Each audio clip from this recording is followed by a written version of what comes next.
Nigeria, no doubt, plays an important role on the African continent. Now, beyond being a giant in population and economic indicators, its actions has a telling impact on the path Africa takes, especially in the West African sub-region. At a time when democracy seems to be threatened in the sub-region, Nigeria's strong democracy remains the only beacon of hope for the region. And what better way to solidify its democracy than to continue to borrow a leaf from bigger brothers such as the United States of America, which debatably has the oldest democracy in the world. Boya Thomas reports. On this day that the United States of America celebrates its 246th independence anniversary, it is a reminder that Nigeria can also do it, especially at this time when the nation is preparing to go again through another democratic process of electing new leaders. It's been a very long process for Nigeria to get to this point, starting out as a democratic state, but along the way having to yield to several military incursions. This is why Nigeria must hold dearly its 23 years of unbroken democratic rule. The United States is a good example of a country standing on democratic principles, which was fraught with sweat and blood, with the people at the center of it all. And every year we celebrate the fact that we all came together because we had a grievance. We had a grievance with our rulers. And what we did was we decided on what we wanted. It was a very positive action in terms of what is it that we want. We want protection of our life, liberty, pursuit of happiness. The first two lines of the Declaration of Independence, they're not very many words, but they actually really encapsulate all the values that Americans have. And it's this positive coming together and deciding what we want and what we want to be and what we want our nation to be that is what defines America. And the fact is we're not a perfect union. We had what was called, after the Declaration of Independence, the Articles of Confederation, which most people don't know about. And during the Revolutionary War, we found out that we were unable to raise money. We didn't have central government to actually make the states comply. So that's when we came up with our Constitution, which follows on from our Declaration of Independence. But again, they're both based on the principle of government is owned by the people. The people are in charge. The people in government are our representatives. And what we do is we vote to get them to do what we want.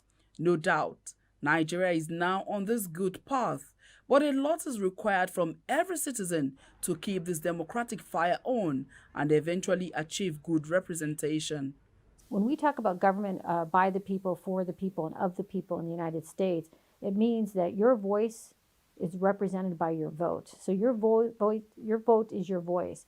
And if you don't vote, then you don't really get to shape the policies or the trends in your government. So what I would argue to most Nigerians, particularly the youth, that this is an opportunity to register to vote. And I'm really excited to see the lines outside of INEC offices across the country for people trying to get their PVCs to vote. Voting is your voice. And if you don't vote, then you don't get to send the signal that you need to your representatives. But it's not just about voting every 4 years. In America, there's a constant process where people are involved with their elected representatives because we pay our taxes and we want to make sure our taxes are being used properly. So there has to be a constant vigilance. And of course, our country's well over 200 years old, but it's with the fact that we've had constant vigilance that our system still exists. And so what I would argue in Nigeria is that this opportunity cannot be passed up, to vote, to ask the candidates, what is it that you're going to do for us, and hold them responsible after you elect them. Do you believe or do you agree that countries can frame democracy to suit happenings within their local communities? Well, I do believe that democracy needs to be organic. So just as I started out talking to you about how we had a particular grievance with the colonial power and decided that we didn't want to pay taxes without being represented. We didn't want to have foreign militias in our territory, and that our people wanted to govern themselves. So what you can do in your own democracy is you use the constitutional framework that you have.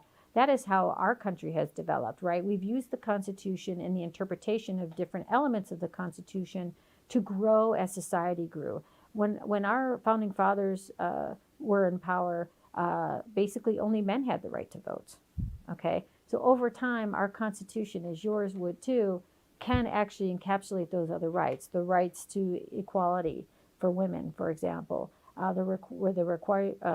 equal rights for African Americans. It was enshrined actually in our Bill of Rights, but it took time to implement that. So as democracy is people participating over time and people being vigilant, you can progress as a society, and you can give it your character. Democracy has a lot to offer to Nigeria. It could also be the pathway to achieving the most desired peace. Well, one of the reasons that we're very proud of our democracy, as you all know, and we do admit it's a very imperfect union, and we do have a lot of give and take that goes on over different policy issues. But we do believe that having representative government is the best form of government. And so in West Africa, okay, we would like to see the different coups emerge into democratic governance. Nigeria is a leader in this field right now in the ECOWAS region, really sending strong signals about how important it is to get back to democratic leadership. The fact that Nigeria has done it itself and it continues to do it, and that your system is surviving, right? I remember people saying when I was here 23 years ago that, oh, the military might intervene again. And I thought, I don't think it will. Okay, so Nigeria is a beacon for hope in the rest of the region in terms of the structures of democracy. I think it's very important in our foreign policy that we actually do promote democratic government, because we think if you're representing your people, it helps bring on other things, right? You're protecting people's rights. You are promoting economic prosperity for all. A rising tide lifts all boats. Okay, you're investing in your own people. That's what democracy is all about.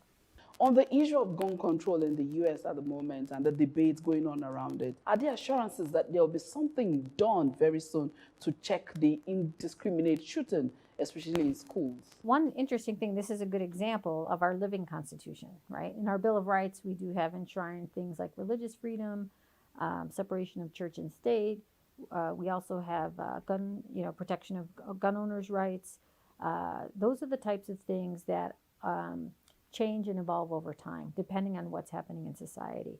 So the debate initially starts out as, with gun owners, I have a right to own a gun.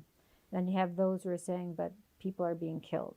So over time, what's happened is a healthy debate of what do we do to limit access to guns to make sure they're in the hands of people who are going to use them properly.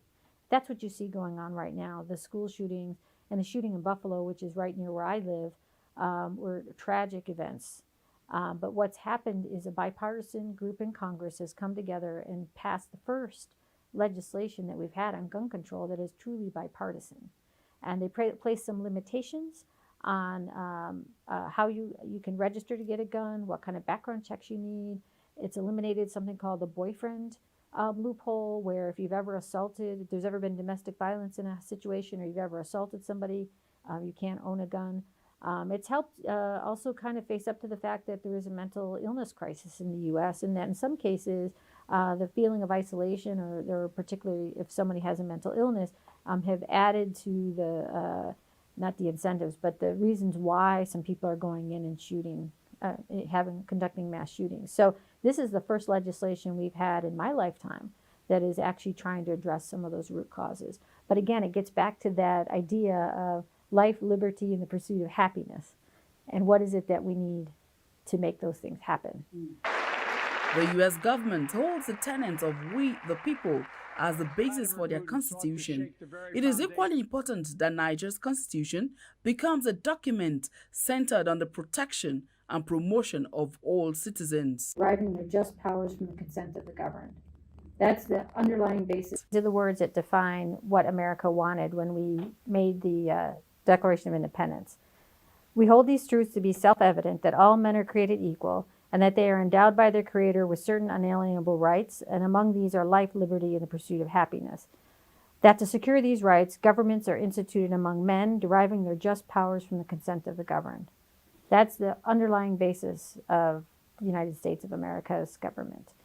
That was the Declaration of Independence in 1776. Just as democracy has helped the United States to achieve cohesion and development, it is also urging Nigeria to stay on the principles of democratic governance that it is doing at the moment.